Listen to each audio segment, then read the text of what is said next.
Thank you to iSigma for the opportunity to speak today. My name is Melinda Powelson. I am the CEO of Shred Nations and Record Nations, and I have been in this role for the past 7 years. My roots in the shredding, recycling, and record management industry, however, are far deeper than that. I grew up in a family business based in Colorado that was one of the first shredding companies in the United States. TriR Shredding and Recycling was an early member of the National Association of Information Destruction. While my friends spent their weekends playing on the soccer fields and going to Denver Bronco games, my sisters and I could often be found at local malls handing out bright yellow balloons printed with the slogan, Try Our Systems, the happy face recycling place. When we got bored, which would inevitably happen, my sisters and I would sing, dance, and chat up and down the malls. We mash your trash for cash. It must have been quite a sight. The great part about growing up in an entrepreneurial family is that talking about business strategy and statistics is second nature. When I'm talking to our industry partners about shredding and record management, I know that I'm among like minded people. Most of us are small business owners, entrepreneurs, and record management enthusiasts who truly get it. This is the second year that our team has been invited to share our data with you. And when I was previewing our speech, one of my employees said, Wow, that's a lot of proprietary data to share. And he is right. But to me, there are few companies in the industry who, other than the big national firms, who have as comprehensive a view of how our industry is evolving. It is my belief that the trends we see are too important not to share. To give you some context about the data, our phone team answers 1,900 calls a day for shredding, scanning, storage, and medical waste services. We are the largest marketplace on the internet. About one-third of our inquiries qualify as business opportunities for our network partners. We deliver these opportunities one at a time every day. 60% of the record management companies here at the iSigma conference use our marketing system to help fuel your business growth. So the data should be very familiar to most of you. For those of you who don't subscribe to our marketing system, our inquiries are similar to the type of customer your business handles on its own, only it's likely to be on a much larger scale. We see our data as a mirror to the unvended market. In 2022, we shared industry trends using 25 years of data from our archives. We talked about the information destruction industry and how it grew from a need to protect private information. This effort was championed by iSigma's founder, Bob Johnson. We also spoke about the growth of the industry and how it was driven by corporate espionage and identity theft. This is still the heart of why we do what we do every day.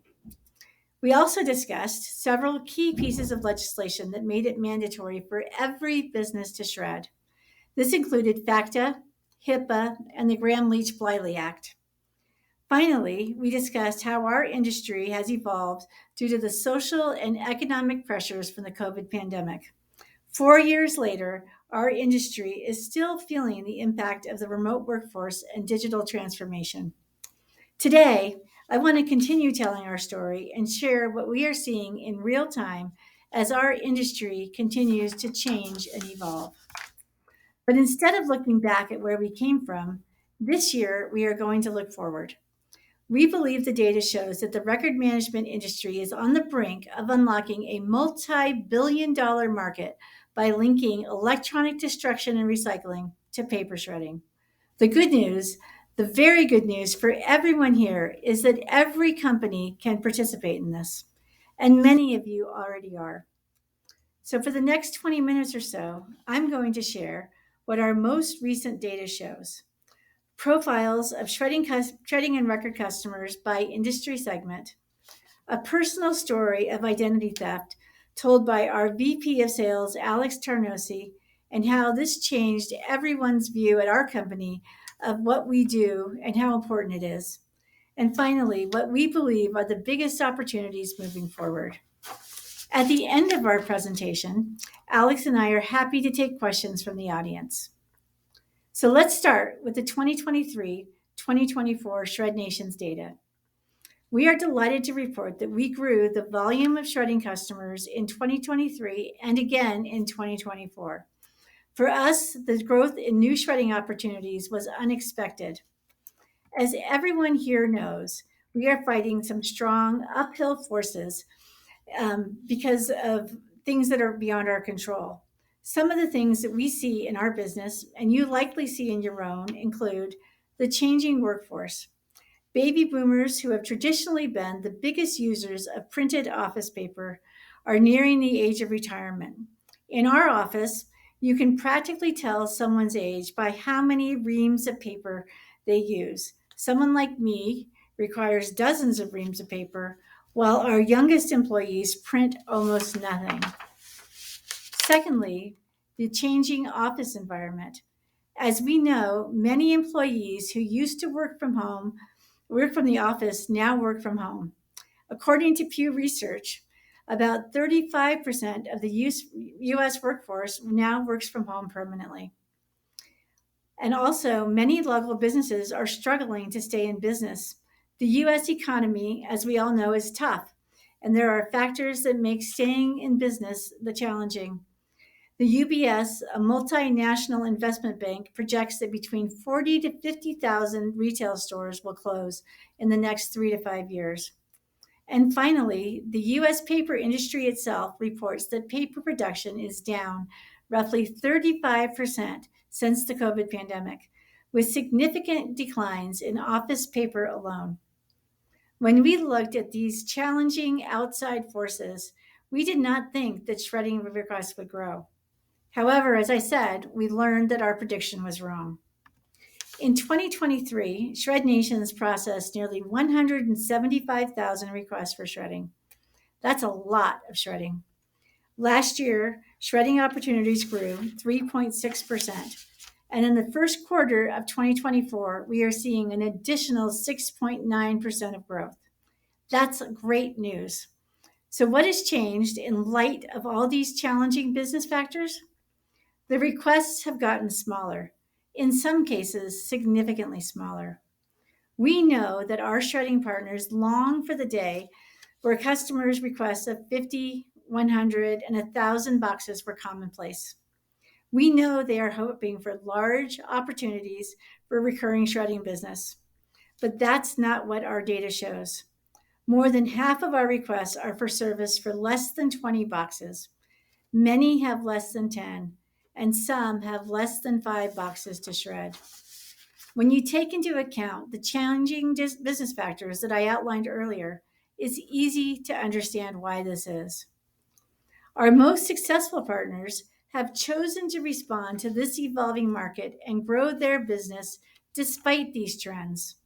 They understand that customers who call for shredding know they need to shred their documents and know they need to pay for it. They understand that the information is too valuable to simply throw out, and they also need to adhere to privacy laws. These customers also value the fact that shredded paper is recycled. Our customers at every size, big and small, are sophisticated and aware, and our most successful partners anchor their sales technique to reflect the real value of the service they perform. Our partners are selling security, sustainability, and peace of mind every time, no matter how big or small the job is. The other statistic that's important to point out is the decline in customers requesting recurring services. Again, this is likely because of the challenging office environments we spoke of. It is also because we, as shredding companies, need to reinforce the need for corporate security. The information that we destroy is valuable and should not sit in a vulnerable shredding console for too long a period of time. Consumers need to hear this. Our most successful partners know they have to educate these prospects on the importance of a recurring shredding program. And just because customers don't ask for it on the initial call doesn't mean the need isn't there. Shredding companies must promote and sell their services, emphasizing the importance of protecting and destroying data. If we emphasize destroying data every time, even to the smallest opportunities, your business can grow and prosper. The other very exciting news for everyone in this room is the incredible opportunity to move into electronic data destruction and recycling. It's a $19 billion industry. This industry dwarfs the size of the traditional shredding paper industry, which is roughly 2.7 billion in sales. According to our research, the market can only get bigger because 80% of these opportunities are disposed of improperly. For our purposes today, we consider electronics destruction to include the destruction of cell phones, laptops, hard drives, and tablets. These devices can easily fit in a shred truck and be destroyed on site or back at your plant. As our marketing efforts improve, we know we will tap into bigger and more profitable opportunities. Like many of you, we are just getting started. Next, I'm going to talk about the data from Record Nations, which covers document scanning and document storage. On the Record Nation side of our business, we spoke to nearly 10,000 customers about scanning services in 2023. Scanning has always been a smaller part of our business, and that is true in 2024 as well. And while we experienced modest growth in shredding, we unfortunately experienced a 6.3% decline in scanning requests. Our marketing team is searching for ways to recover this loss, but these opportunities are just harder to find. Our partners have adapted to this change by recognizing that smaller opportunities can grow into something bigger as they educate their customers on the value of our services. Like our scanning partners, we miss the glory days of 2014 and 2015 when President Obama passed legislation to require all medical records be stored electronically. That was such a catalyst to the scanning industry. Unfortunately, there are new laws passed every year that require companies in specific industries to digitize their records. Some examples of this include the federal government. In June 2023, the National Archives and Records Administration and the Office of Management and Budget issued two critical memorandums, which highlight the importance of modernizing and transitioning to digital processes and workflows. There are also state and federal laws requiring digitization in healthcare, finance, and transportation. It's very important, if this is your business, to pay attention to these new and existing laws and target the businesses that are required to scan their records. Finally, the 2023 record storage data. I'm happy to report that our record storage opportunities were about even in 2022 and 2023, and they are also even in 2024. Our inside sales team spoke to nearly 2,500 customers about their record storage needs. Like our other market segments, the requests are smaller than in years past, often from small businesses whose leases are up and they are clearing out their offices for good. Our marketing team, as ever, is dedicated to finding these opportunities for record storage and keep looking for more. So, wow, that's a lot of data to digest. Are you ready to move on? Here we go. I'd like to share some new data with you that we have never unveiled before.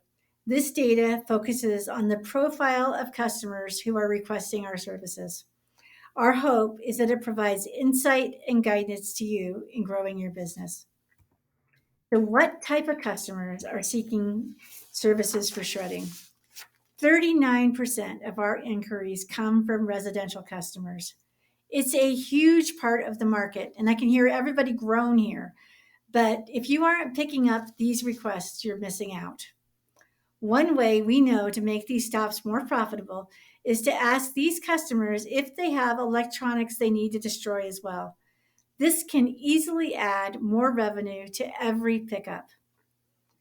And while residential customers make 39%, 61% of our requests come from businesses. The largest segment is healthcare. We also get significant numbers of requests from the mortgage industry, banking, financial firms, legal industry, moving and storage, churches, and insurance companies. Next, we have record scanning. Nearly all of our requests come from businesses, with healthcare topping the list. We also see requests coming from those industries that I said require digitization. This includes the government, schools, the legal industry, financial institutions, and transportation. And finally, record storage. 46% of our requests are recategorized from general businesses, but 22% come from healthcare. Our guess is this is because it's exactly 7 years after President Obama's mandate that the healthcare industry digitize. And when we talk to these people over the phone, they say they are finally ready to take their hard copy records and put them in storage or scan. Record storage requests also come from nonprofits, financial institutions, the legal industry, and the government.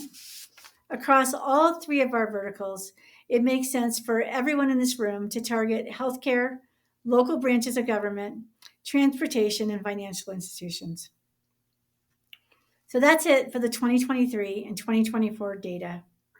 We recommend everyone here look at your own data and see if it mirrors our trains, or if you can learn something special about your own market. When you understand more, it will improve your sales and help you get more business. And while these statistics are important and tell a compelling story, our company learned an even bigger lesson this year about why we do what we do. This lesson, unfortunately, came at significant cost to Alex Tornosi, who is one of our key employees. At this point, I'm going to invite Alex to the stage. Thank you, Melinda. For those of you in this room, my story is dedicated to the work that you all do on a daily basis as confidential information protection specialists. As you all know, there's nothing more important than keeping your customers' personal or business information from falling into the wrong hands. My story highlights how fast someone's life can change when it does, and how the phrase "no good deed goes unpunished" hits a little too close to home. Well, in New Orleans this past October, I was asked if I could help two individuals with directions to a nearby hotel. They mentioned that both their phones had died and that they were lost. Without hesitation, I was happy to assist. As I handed over my unlocked phone, I never in a million years could have guessed what was going to happen next. Within seconds of me handing over my device, the words "thank you" and "you're welcome" being exchanged, I suddenly found myself jumping out of the way of their getaway car. I thought to myself, surely this must be a cruel joke and that they'd stop to give me my phone back. However, reality quickly set in as I watched their car turn sharply around the corner and listened to the screeching of their tires as they drove out of sight. As I stood at the intersection in shock, mind racing, adrenaline pumping, the nightmare of what just took place was about to get so much worse. I quickly ran back to my hotel, jumped on my computer, but within the 3 to 5 minutes it took me to get online, find my iPhone had already been disabled, all of my passwords were being reset, and money from various accounts I have or had were all being drained. It took the individuals at most 10 minutes to essentially take control of my life and a majority of my assets. It's taken me over 6 months to get a response from a New Orleans police detective. I spent hours calling and emailing various institutions trying to salvage any of my assets I had, along with doing my best to prevent any additional fraud or wrongdoings from taking place.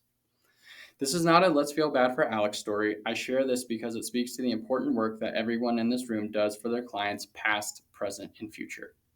One cell phone, one hard drive, one USB, one computer, one laptop, one tablet, one piece of paper, or anything for that matter containing confidential business or personal information can be detrimental if it falls into the wrong hands. I had to learn the hard way that it only takes a matter of minutes for it to impact someone's life or livelihood when it does. I'll end with this. Next time a customer is on the fence or reluctant about destroying their personal or business information, no matter the size, I challenge everyone in this room to ask them what it's worth. Because after my experience, I'll tell you it's priceless. Thank you, and I'll throw it back to Melinda so she can wrap us up. Thank you, Alex, for sharing your story. It's such an important reminder of why we do what we do. Our role in protecting the privacy of every customer we touch is critical. When someone calls us, as Alex said, to destroy one box of paper, one cell phone, one hard drive, what we are protecting is essential: banking and credit card information, personal data, contact information, treasured family photos, private notes, not to mention the vulnerability of having your information exposed to strangers. For those of us who own our own businesses, you can only imagine the devastation of having your corporate secrets or customer lists fall into the wrong hands. As I said last year, but I understand even more today, our industry is here to serve and protect the privacy of our individual lives and our business data. One other important takeaway from Alex's story is the real importance of electronic shredding and a reminder of all that can be lost. If we compare the amount of data on a printed sheet of paper to the data on an electronic device, it's staggering. 1 gigabyte of data is worth about 50,000 physical documents. If your old device falls into the wrong hands, your information is unsafe. It's worth far more than the $15 or $25 a hard drive that some people are charging to destroy these information. And yet, many individuals and many small businesses tend to throw their old electronic devices in a cardboard box, stick them in a closet, shove them in a basement or a garage, and not give them a second thought, other than knowing they are too valuable to throw in the trash. How many of you have friends or relatives with old Blackberries, flip phones, laptops, or tablets at home stored like this? What about the aging IT assets of small businesses in your neighborhood? These stockpiles exist because people don't know what to do with them. To all of us in this room, electronics destruction represents a tremendous opportunity. While office paper is declining, the shredding industry just got a lot bigger if we choose to see it as destroying these assets as well. Bob Johnson and NAID were far ahead of their time. The National Information Association of Information Destruction just didn't describe our past, it describes our future as well. At every opportunity, we must link shredding with destroying information in its digital form. It will increase our revenue per customer by adding cell phones, hard drives, and electronic recycling to every transaction. We believe that unlocking this multi-billion-dollar information market is our most important task in 2024. There are 1.4 billion cell phones sold each year, 250 million PCs sold worldwide. That is so much material. All of our current customers need our help. What's easy is knowing that every one of our customers has digital information that needs to be destroyed. What's not easy is convincing small businesses and residential customers that this should be as much or more of a priority than paper shredding. It is likely that the person in charge of shredding is not the same person as the person in charge of shredding electronics is not the same person as the person in charge of paper shredding. We need to find them. So in order for us to succeed in our mission to securely destroy this data, we have to find a way to reach and educate all decision makers.